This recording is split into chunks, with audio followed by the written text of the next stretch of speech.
Phase. Phase म्हणजे काय? The physical quantity which represent magnitude and direction of alternating EMF और current is called as phase. Okay, अशी physical quantity की जी, कारण अल्टरनेटिंग EMF किंवा अल्टरनेटिंग करंट जो आहे तो with respect to time continuously काय होतोय, चेंज होतोय. तो कधी प्लस असतोय, कधी मायनस असतो, त्याची व्हॅल्यू कधी 0 असते, कधी मॅक्सिमम असते. ओके, या पद्धतीनं अल्टरनेटिंग म्हणजे AC ची व्हॅल्यू काय होते, कंटिन्युअसली चेंज होत असते. तर अशी कुठली फिजिकल क्वांटिटी आहे की जे काय सांगते, एका पर्टिक्युलर इन्स्टंटला EMF किती आहे, तो पॉझिटिव्ह आहे का निगेटिव्ह आहे, ही सगळी इन्फॉर्मेशन देते. त्याला काय म्हटलं जातं, फेज असं म्हटलं जातं. ठीक आहे. फेज म्हणजे स्टेट. फेज या शब्दाचा ऍक्च्युअल मिनिंग काय आहे, स्टेट. स्टेट काय आहे त्याची, पॉझिटिव्ह स्टेट आहे का निगेटिव्ह स्टेट आहे, मॅक्सिमम आहे का मिनिमम आहे का 0 आहे, वगैरे वगैरे. ठीक आहे. आता एसीचं समजा equation I is equal to I0 sine omega T plus alpha जर असेल, तर याच्यामध्ये ओमेगा टी प्लस अल्फा हा जो अँगल आहे, साईनच्या आतमध्ये अँगल असतो, तर ओमेगा टी प्लस अल्फा हा जो अँगल आहे, या अँगललाच काय म्हणायचं, फेज असं म्हणायचं. ओके, कारण ही करंटची मॅक्सिमम व्हॅल्यू किती आहे, I0. ओमेगा टी प्लस अल्फाची व्हॅल्यू 0 असेल तर करंट, इन्स्टंटेनियस करंट काय होणार, 0 होणार. Omega T plus alpha 90 degree झाला की करंट काय होणार आहे, प्लस I0 होणार. ओमेगा टी प्लस अल्फा 270 झाला की काय होणार आहे, मायनस I0 होणार. त्याच्यामुळे ओमेगा टी प्लस अल्फा मुळे काय होणार आहे, त्याचा फेज डिसाइड होणार आहे, स्टेट डिसाइड होणार आहे. तर इथून पुढे लक्षात ठेवा, फेज म्हणजे हा अँगल, लक्षात घ्या. फेज म्हणजे अल्टरनेटिंग EMF किंवा करंटचा फेज म्हणजे काय असणार आहे, या इक्वेशन मधला अँगल, साईनच्या आतमध्ये असणारा angle omega T plus alpha. याच्यानंतर next the very important term is that peak value.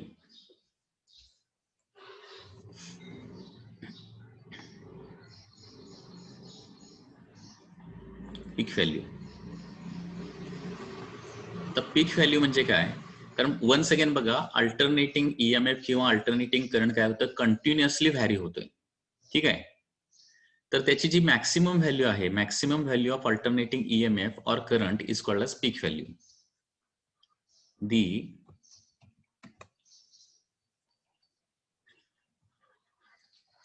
the maximum value of alternating EMF or current is called as peak value. Okay, आता peak value of alternating EMF is denoted by E0. Okay, EMF ची पीक value जी आहे ती E0 न denote करायचं आणि करंटची जी पीक value आहे ती I0 न डिनोट करायचं. Peak value of EMF is denoted by E0. Okay, and peak value of current is denoted by I0. Okay, peak value साठी E0 किंवा I0 सिम्बॉल यूज करतो. आणि पीक व्हॅल्यू कुठून मिळणार आहे, तुम्हाला हे करंट किंवा EMFचं जर इक्वेशन दिलेलं असेल तर त्या इक्वेशन वरूनच तुम्हाला काय मिळणार आहे, पीक व्हॅल्यू किंवा मॅक्सिमम व्हॅल्यू मिळणार आहे. ओके, सो फॉर एक्झाम्पल, समजा तुम्हाला असं दिलेलं असेल, E is equal to 230 sign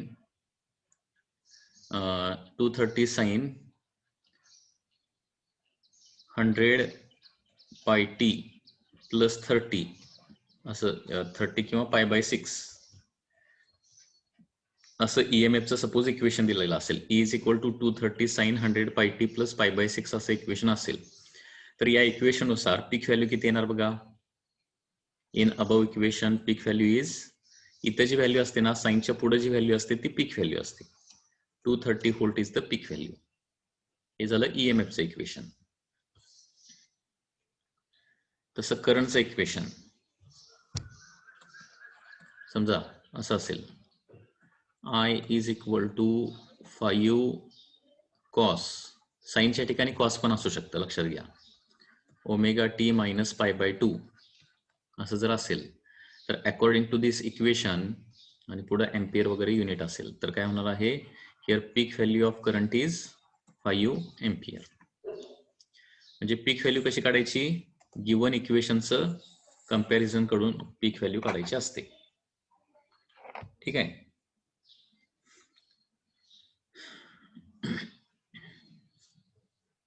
याच्यानंतर नेक्स्ट आहे काही इंटिग्रेशनचे इम्पॉर्टंट फॉर्म्युले, ज्यांचा मॅथ्स नाहीये त्यांच्यासाठी सांगायला लागलोय इंटिग्रेशनचे, कारण इथून पुढे तुम्हाला इंटिग्रेशन थोडंसं या चॅप्टरमध्ये लागणार आहे. त्याच्यामुळे काही इंटिग्रेशनचे इम्पॉर्टंट फॉर्म्युले बघूया. ओके, इंटिग्रेशनचे फॉर्म्युले, कारण पुढे RMS व्हॅल्यू, ऍव्हरेज व्हॅल्यू वगैरे काढायला, मीन व्हॅल्यू वगैरे काढायला तुम्हाला काय लागणार आहे, किंवा पॉवर काढायला इंटिग्रेशन इथं तुम्हाला लागणार आहे. तर इंटिग्रेशनच्या अगोदर काही इम्पॉर्टंट फॉर्म्युले बघूया जे या टॉपिक मध्ये पर्टिक्युलरली लागणार आहेत.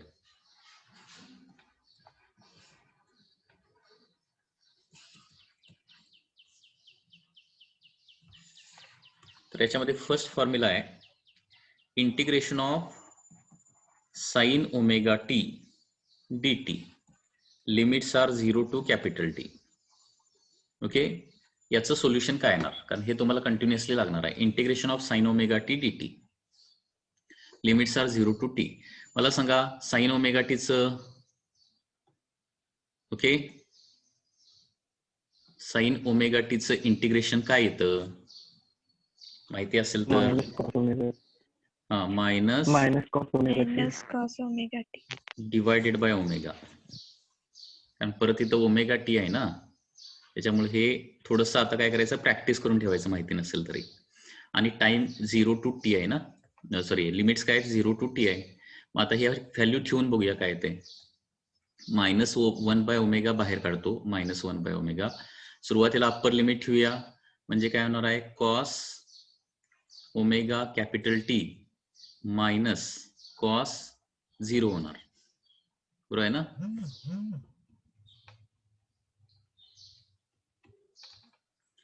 -1 by omega as it is. सुरुवातीला अप्पर लिमिट ठेवलं तर cos omega capital T minus cos of T is equal to, आता 0 ठेवलं तर 0 into anything is equal to 0.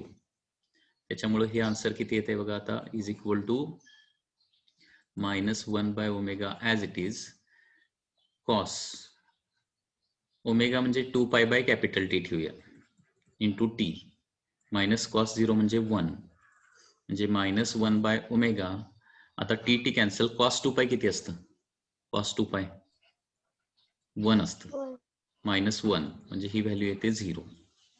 तर हे लक्षात ठेवायचं आहे, हे लागणारच आहे आपल्याला, कारण एका सायकलमध्ये, हाफ सायकलमध्ये लिमिट्सनुसार अलॉंग विथ लिमिट लक्षात ठेवा. Sine omega T D T limits 0 to capital T answer येत असेल तर नेहमी ते 0च येणार आहे. Okay, integration of sine omega T D T limits जर 0 टू कॅपिटल टी असेल तर काय येतं, त्याचं इंटिग्रेशन 0 येतं. ठीक आहे. त्याच पद्धतीने आता कॉस ओमेगा टी जरी असेल, कॉस ओमेगा टी, तरी देखील आन्सर 0च येतं. Second is integration of cos omega T D T limits 0 to T. हे तुम्ही जर सॉल्व्ह करून बघितला, याच स्टेप येणार आहेत सगळ्या, फक्त कॉसच्या ठिकाणी काय येणार आहे, सगळीकडे साइन येणार. ओके, कारण कॉस ओमेगा टीचं इंटिग्रेशन काय असतं, sine omega T divided by omega येणार. सो 1 बाय ओमेगा बाहेर येईल, ब्रॅकेटमध्ये राहणार sine omega capital T minus sine 0. Okay, म्हणजे इथं साइन पाय येणार, साइन पायची व्हॅल्यू 0, 0 मायनस 0 0च येते, म्हणजे हे काय येतं, हे आन्सर देखील 0च येतं. लक्षात येते का. So integration of sine omega T D T 0 to capital T, 0 to capital T म्हणजे काय, टाइम पिरियड. ओके, पर्यंत इंटिग्रेशन काय येतं, 0 येतं.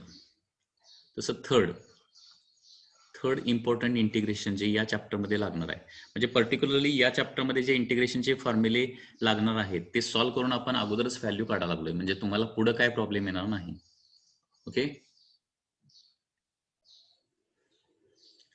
त्याच्यानंतर integration of sine omega T into cos omega T D T limits are 0 to T.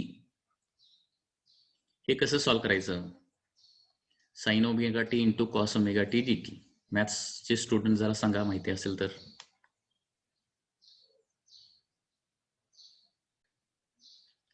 आता इथं sine omega T into cos omega T. आता इंटिग्रेशन मध्ये प्रोडक्ट रूल नावाची वगैरे काही गोष्ट नाहीये, प्रोडक्ट रूल वगैरे काय नाहीये. ठीक आहे. तुम्हाला इंटिग्रेशनचा आणखी चांगला जर स्टडी करायचा असेल, म्हणजे ज्यांचा मॅथ्स नाहीये, मॅथ्स असेल त्यांना काय इंटिग्रेशनचा म्हणजे वेगळा स्टडी करायची गरज नाही, ते मॅथ्स मधून होऊन जाते. पण ज्यांचा मॅथ्स नाहीये त्यांनी काय करा, इंटिग्रेशन स्टडी करायचं असेल तर माझे मॅथमॅटिकल मेथड्स नावाचा एक टॉपिक आहे, त्याच्यामध्ये व्हेक्टर आणि शेवटी सगळ्यात शेवटी म्हणजे मॅथमॅटिकल मेथडचे टोटल साधारणपणे किती 31 व्हिडिओज आहेत, 32 व्हिडिओज आहेत. तर त्याच्यामध्ये लास्टचे 2 व्हिडिओ जे आहेत ते इंटिग्रेशनवर आहेत, 31-32. फिजिक्सला जेवढं लागतंय ना तेवढं तिथं इंटिग्रेशन्स रिलेटेड स्टँडर्ड फॉर्म्युले आणि काही एक्झाम्पल्स आहेत, ते जरा बघून घ्या 2 व्हिडिओ, म्हणजे इंटिग्रेशनची आयडिया येईल. आता साइन 2 थिटाचा फॉर्म्युला माहिती आहे ना, साइन 2 थिटाचा formula 2 sine theta cos theta असतं, बरोबर आहे ना. साइन 2 थिटाचा फॉर्म्युला काय असतो, 2 times sign theta cos theta असतं. मग साइन थिटा कॉस थिटा म्हणजे काय येणार आहे, साइन 2 थिटा डिवायडेड बाय 2. तसं इथं काय करावं लागेल, हे चेंज करावं लागेल. Integration of sine 2 omega T divided by 2 dt होणार. Limits are 0 to t. म्हणजे हे काय येणार आहे, 1/2 जर बाहेर काढलं तर integration of sine omega T dt limits are 0 to t. आता पुन्हा एकदा तेच आलं, साइन ओमेगा टी असू दे नाहीतर साइन 2 ओमेगा टी असू दे, शेवटी इंटिग्रेशन काय येतं, लिमिट्स ठेवलं तर डेफिनेट इंटिग्रलचा पार्ट आहे, लक्षात घ्या. ओके, म्हणजे लिमिट्स ठेवल्यानंतर व्हॅल्यू येते 0. सो ही व्हॅल्यू देखील 0च येते. म्हणजे 0 व्हॅल्यू कुठल्या कुठल्या आहेत व्यवस्थित लक्षात घ्या. Sign omega T D T च 0 to t मध्ये डेफिनेट इंटिग्रल काढलं तर 0 येतं. तसं cos omega T D T 0 to t मध्ये इंटिग्रेशन काढलं तर 0 येतं. Sign omega T cos omega T D T च 0 to t मध्ये इंटिग्रेशन काढलं तर काय येतं, 0च येतं. आता फोर्थ फॉर्म्युला, फोर्थ आहे that is integration of sine omega T D T 0 to t/2 मध्ये बघूया. म्हणजे हाफ टाइम इंटरव्हल मध्ये, हाफ सायकल मध्ये साइन ओमेगा टीचं इंटिग्रेशन काय येणार.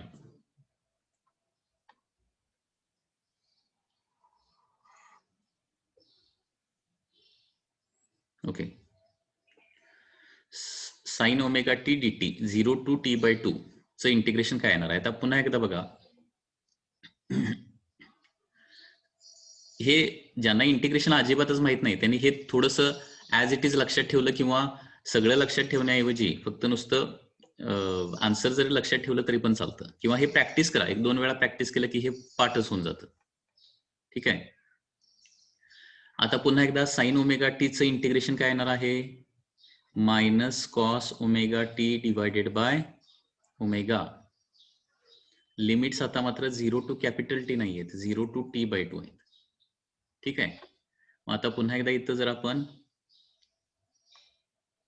-1/ओमेगा कॉन्स्टंट आहे ते बाहेर काढूया.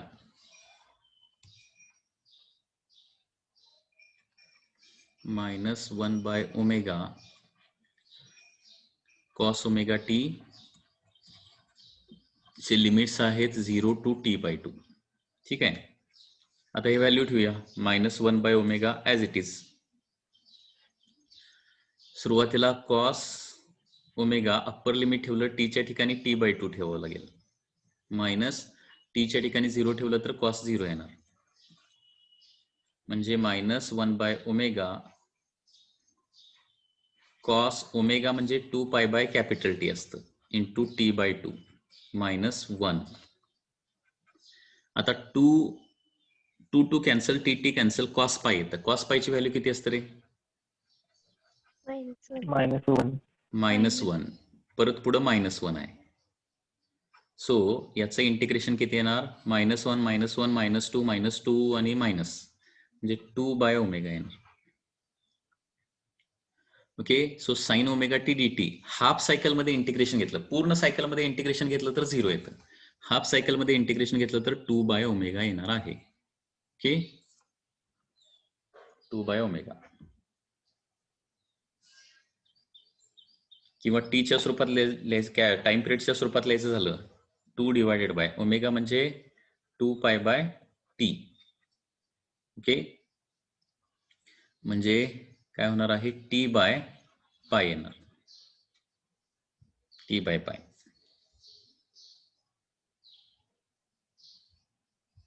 ओके, टी बाय पाय.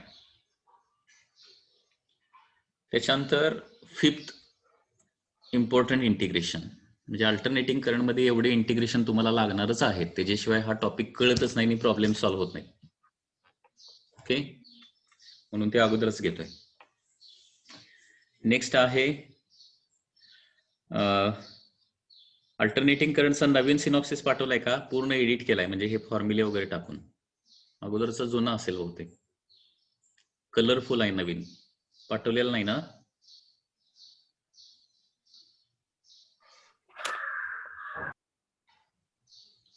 कलरफुल सिनॉप्सिस पाठवलाय का, नाही पाठवलं बहुतेक. नाही. त्याच्यामध्ये हे सगळ्या टर्म्स आहेत, पूर्ण सिनॉप्सिस एडिट झालेला आहे, चेंज झालेला आहे.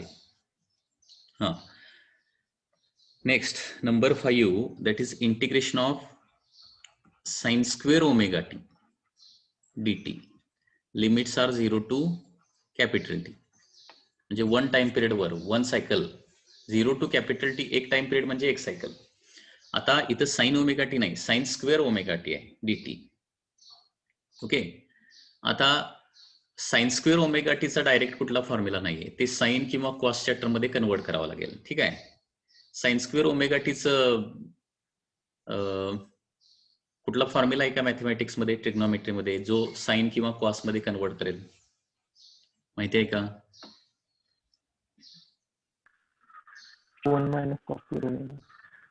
1 minus cos 2 omega omega T divided by 2 पण आहे ना, divided by 2 integration 0 to t, बरोबर आहे का लिहिलेलं dt. हो. हा, आता यांना हे अवघड जर वाटत असेल ना, तर फायनल आन्सर फक्त लक्षात ठेवा. ओके, कारण फायनल आन्सर खूप महत्वाचा आहे. आता 2 न 1 ला एकदा डिवाइड करतो, याला एकदा, किंवा ठीक आहे, किंवा 2 बाहेर काढतो, 2 सो 1/2 बाहेर काढतो, 1/2 इंटिग्रेशन मध्ये राहणार 1 minus cos 2 omega T dt. Limits are 0 to t.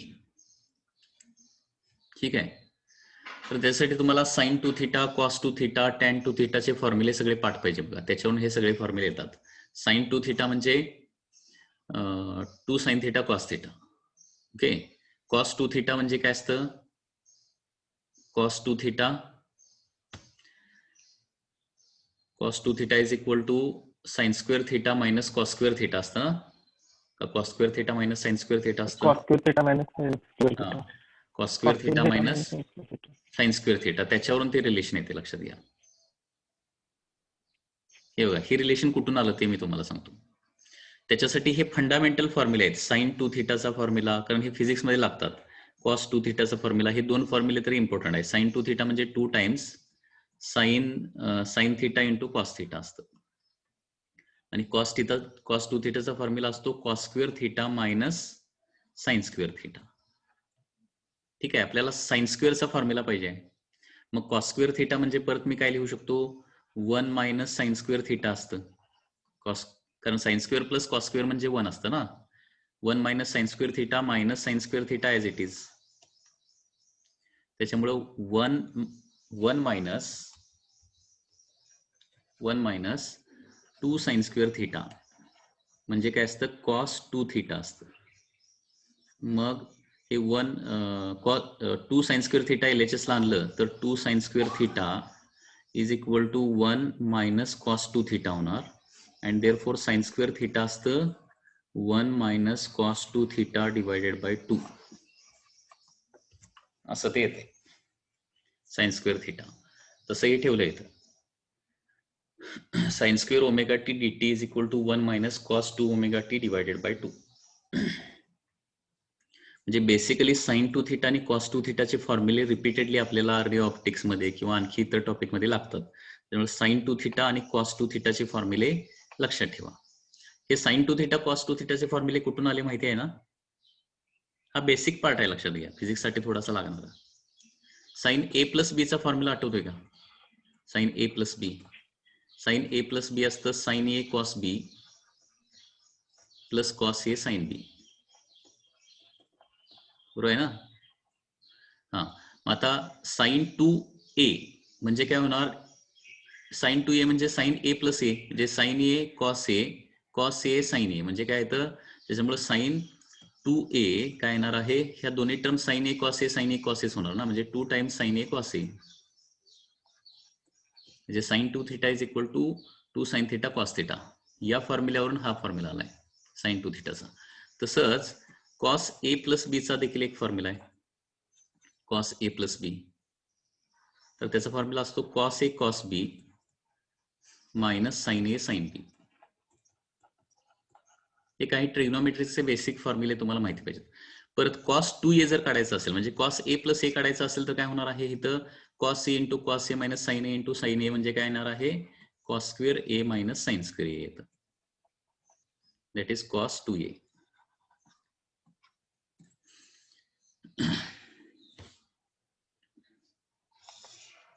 हा झाला बेसिक मॅथमॅटिक्सचा पार्ट. बरं, आता हे सोडूया इथं.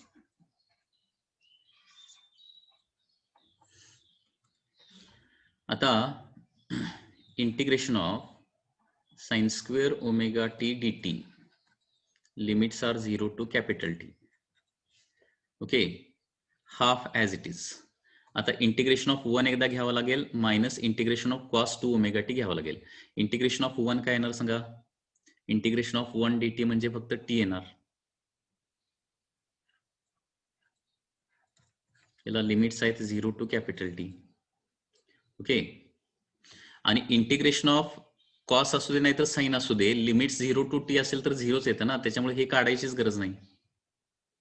काढून जरी बघितला तर मायनसचं काय होणार आहे? Cos minus sine as it is. Cos two omega टीचं काय येणार आहे? Sine two omega T. Okay, हे इंटिग्रेशन येणार, limits are 0 to T. Okay, आणि लिमिट्स ठेवल्यानंतर ही व्हॅल्यू 0च येते, म्हणजे इथं काय येणार आहे? 1/2. इथं अप्पर लिमिट ठेवलं तर टी मायनस लोअर लिमिट ठेवलं तर 0. सो आन्सर येतं t/2. Integration of sine square omega T D T किती येतं? t/2 येतं. डेफिनेट इंटिग्रेशन, डेफिनेट इंटिग्रल म्हणायचं याला. Sine square omega T D T limits 0 to T असेल तर काय येणार आहे? t/2 येणार.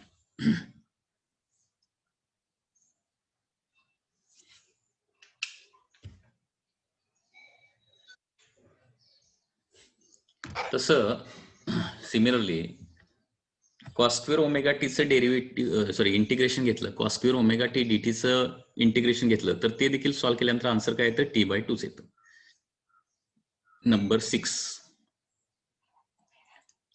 Integration of cos square omega T D T limits are 0 to T. हे असंच सॉल्व्ह करावं लागेल. कॉस स्क्वेअर म्हणजे काय येणार आहे? आता मग कॉस स्क्वेअरचा फॉर्म्युला हा कॉस टू थिटावरूनच वापरावा लागेल, बरोबर आहे ना?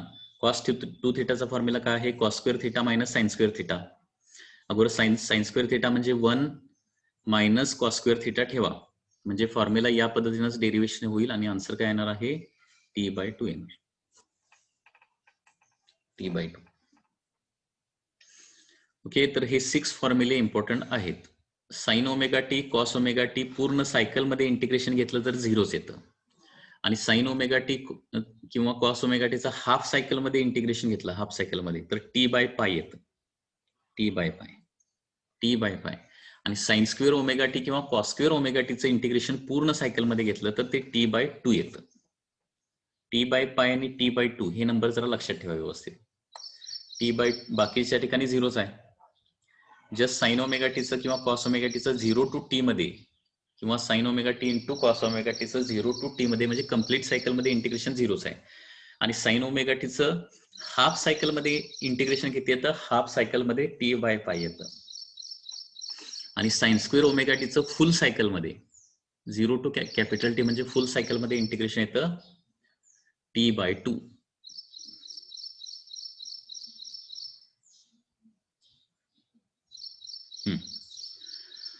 आता पार्ट येतो पीक व्हॅल्यू झाली, आता येणार आहे मीन व्हॅल्यू किंवा average value. Second, mean value किंवा average value. Okay, mean value किंवा ऍव्हरेज व्हॅल्यू.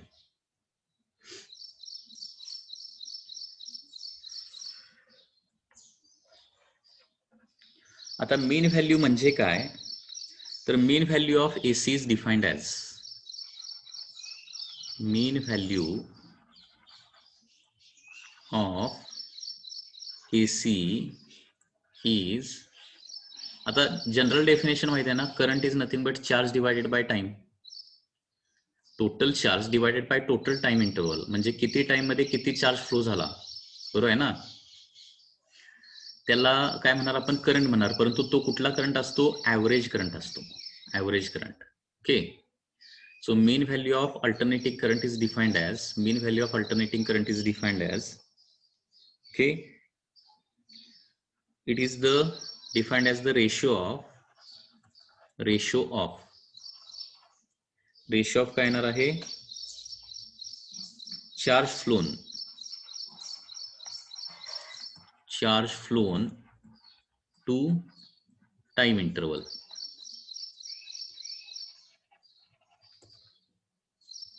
ओके, कारण करंट म्हणजे सिंपल डेफिनेशन आहे charge divided by time.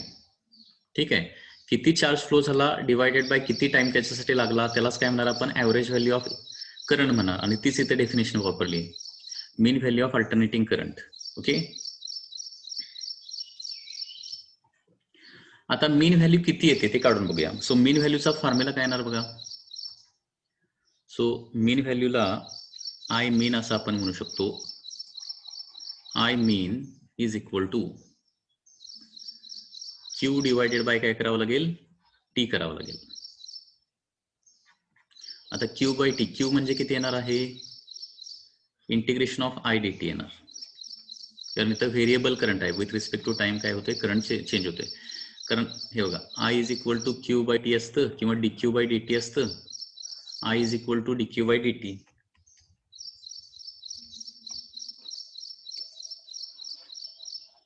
I is equal to D Q by D T.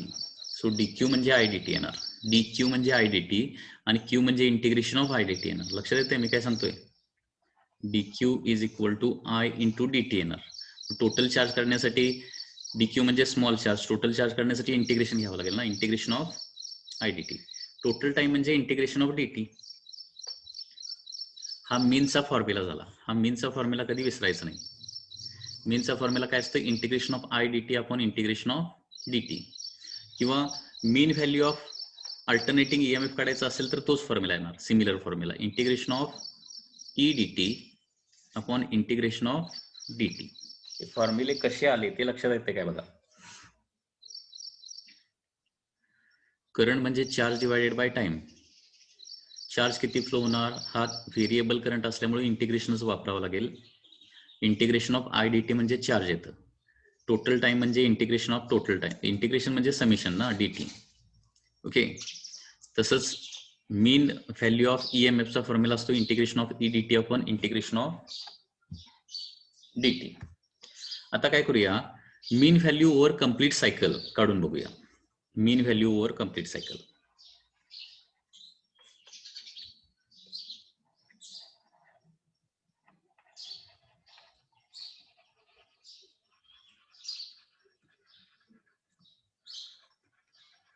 Mean value over complete cycle, I mean is equal to काय येणार बघा, integration of आयचा formula माहित आहे आपल्याला, I naught sine omega T T T divided by integration of D T. Complete cycle म्हणजे limits काय येणार, 0 to capital T, 0 to capital T.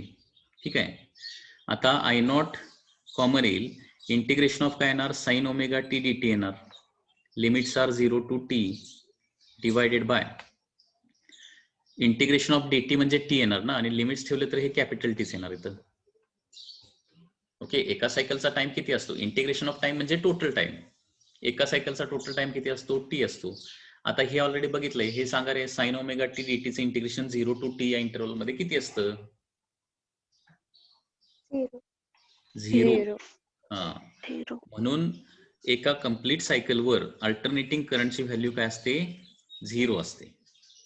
Mean value over complete cycle. मग करंट असू दे नाहीतर ईएमएफ असू दे, त्याची व्हॅल्यू काय येते? 0च येते. हे आपण असं मॅथमॅटिकली प्रूव्ह करू शकतो. ओके, मॅथमॅटिकली प्रूव्ह करण्यापेक्षा आपण हा जर ग्राफ बघितला तरी देखील तुम्हाला हे लक्षात येईल. एक सायकल म्हणजे कुठून कुठपर्यंत येणार बघा, या पॉइंट पासून या पॉइंट पर्यंत. ठीक आहे. आता जेवढा वेळ ती व्हॅल्यू पॉझिटिव्ह असते तेवढाच वेळ ती काय असते? निगेटिव्ह पण असते. मीन कसं काढतो? Total addition divided by total number. Addition of all numbers divided by total numbers, बरोबर आहे ना? या पद्धतीने ऍव्हरेज व्हॅल्यू काढतो किंवा मीन व्हॅल्यू काढतो. मग आता इथं सगळ्या करंट्स ऍव्हरेज केलं, divided by number of currents केलं. आता फॉर एक्झाम्पल इथला करंट घेतला, मग इथला करंट घेतला, मग इथला करंट घेतला, मग इथला करंट घेतला, मग इथला घेतला, इथला घेतला, त्याच्यानंतर या ठिकाणचा घेतला, मग या 2 ठिकाणचा घेतला, मग इथला घेतला, या 2 ठिकाणचा घेतला. तर काय होणार? ज्यावेळी जेवढा टाइम्स तो पॉझिटिव्ह असणार आहे तेवढाच टाइम तो निगेटिव्ह पण असणार. त्याच्यामुळं करंटची ऍडिशन केली, सगळ्या करंटची ऍडिशन, तर ती काय येणार आहे? 0च येणार. ठीक आहे. So mean value over complete cycle, एका सायकलमध्ये मीन व्हॅल्यू काय येते? 0 येते. म्हणून अल्टरनेटिंग करंटची मीन व्हॅल्यू एका कम्प्लीट सायकलवर घेतली जात नाही, हे लक्षात ठेवायचं. त्याच्यामुळे एक्झाम मध्ये, बोर्ड एक्झामला मीन व्हॅल्यू ऑफ एसी ची डेफिनेशन आली तर ती काय, कुठली डेफिनेशन सांगायची? Mean value over half cycle सांगायची. कारण हाफ सायकल मध्येच फक्त काय होतंय लक्षात घ्या, करंटच्या सगळ्या व्हॅल्यू पॉझिटिव्ह येतात हाफ सायकल मध्ये, आणि सगळ्या पॉझिटिव्ह आल्यामुळे काहीतरी व्हॅल्यू, मीन व्हॅल्यू येणार आहे. कम्प्लीट सायकलवर जर मीन व्हॅल्यू घ्यायचा प्रयत्न केला तर ती नेहमी काय येणार आहे? 0च येणार. ओके, मी काय सांगतोय लक्षात येते? कारण पहिल्या हाफ पार्ट मध्ये म्हणजे 0 to t/2 मध्ये सगळ्या करंटच्या व्हॅल्यू पॉझिटिव्ह आहेत. त्याच्यानंतर t/2 पासून t पर्यंत सगळ्या करंटच्या व्हॅल्यू निगेटिव्ह आहेत.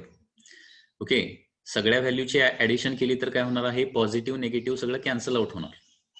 ओके, आणि त्याच्यामुळे ऍव्हरेज व्हॅल्यू किंवा मीन व्हॅल्यू काय येणार आहे? 0 येणार आहे. किंवा 0 to t/2 टाइम मध्ये जेवढा चार्ज फॉरवर्ड डायरेक्शन फ्लो झालेला असणार आहे तेवढाच t/2 to t पर्यंत अपोजिट डायरेक्शन चार्ज फ्लो झालेला असणार. म्हणजे total charge flown in one cycle जर काढला एखाद्या रेझिस्टन्स मधून, म्हणजे एखाद्या रेझिस्टन्सला अल्टरनेटिंग करंट जोडला आणि एका टाइम पिरियड मध्ये फ्लो झालेला चार्ज काढला, तर जेवढा पुढे गेलेला असणार तेवढाच पाठीमागे आलेला असणार. त्याच्यामुळे टोटल चार्ज फ्लोन काढला तर तो 0च येणार नेहमी. आणि चार्ज डिवायडेड बाय टाइम म्हणजे काय येणार आहे? Current is always equal to 0 येणार आहे. ठीक आहे. त्याच्यामुळं इथं एक सेंटेन्स लिहितो बघा आता. The average value of EMF or alternating current over complete cycle is always 0. Average किंवा mean value.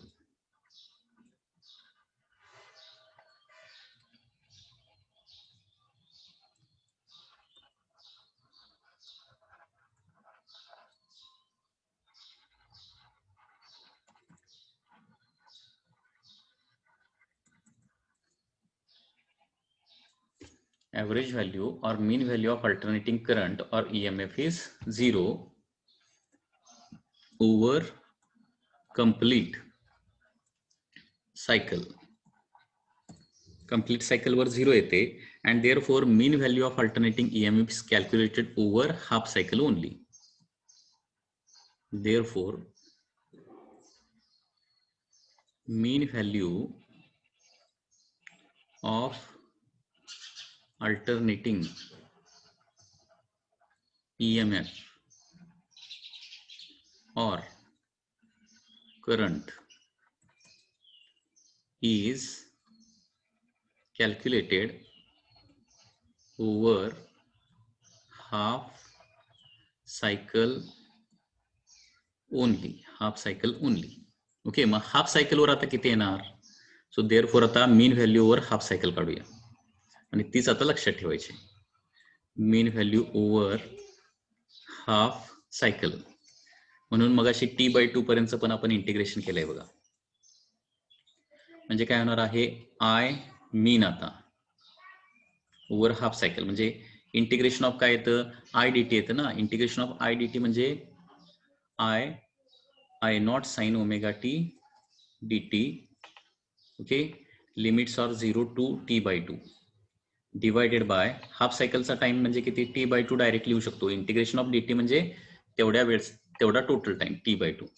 आता हे ऑलरेडी आपण बघितलंय ना,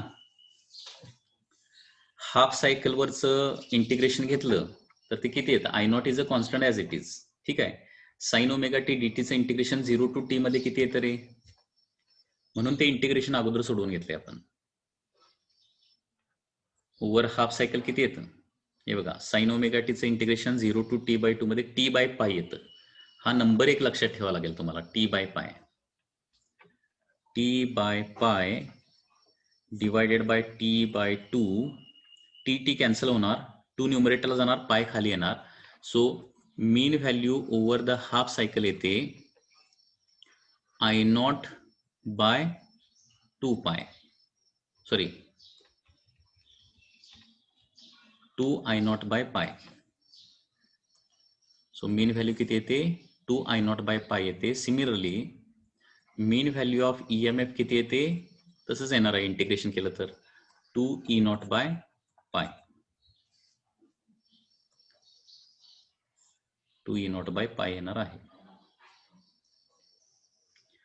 लक्षात आलं. So this is the concept of mean value.